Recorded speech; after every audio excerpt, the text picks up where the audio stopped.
আসসালামু আলাইকুম। এখন আছি নড়াইল রেলওয়ে স্টেশনে। বাংলাদেশের অত্যাধুনিক একটি রেলওয়ে স্টেশন, রেল স্টেশনের বাইরে। এখানে এটা প্রবেশ পথ, আর এদিকে কর্মকর্তাদের থাকার জন্যে, সম্ভবত কর্মকর্তাদের থাকার জন্য কিছু বিল্ডিং করা হয়েছে। এ পাশে বিস্তৃত মাঠ, যত দেখা যাচ্ছে মাঠ, আর মাঠের পাশেই নড়াইল রেলওয়ে স্টেশন। আর এদিকটাতে নড়াইল শহর, নড়াইল শহরের পাশেই নড়াইল রেলওয়ে স্টেশন দেখতে পাচ্ছি।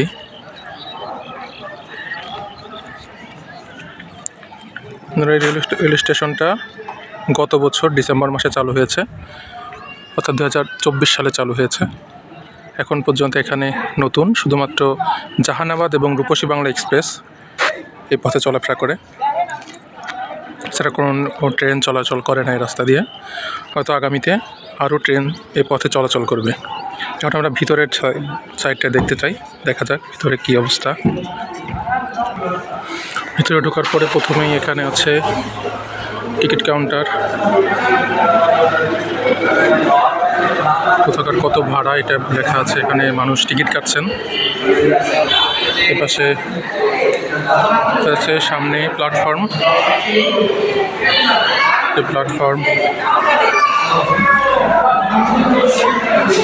রূপসী বাংলা এক্সপ্রেসের জন্য অপেক্ষা করছেন।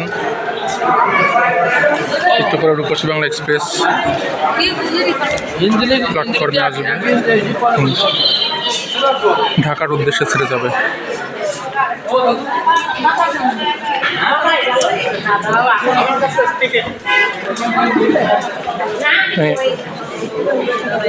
তিনটি লাইন ঢাকা থেকে যশোরের যোগাযোগকে সহজ করে দিয়েছে নড়াইল রেলওয়ে স্টেশন, বা নড়াইলের ভিতর দিয়ে যে রাস্তাটা যশোরের দিকে চলে গিয়েছে।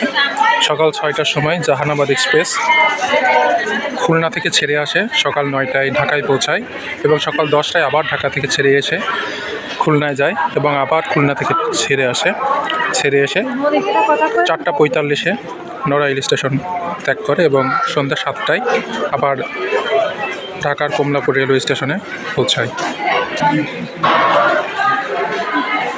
বিভিন্ন ধরনের খাবারের দোকান বসেছে, আর এদিকটাতে হচ্ছে বিশ্রামাগার, আর এটা প্রথম শ্রেণীর বিশ্রামাগার।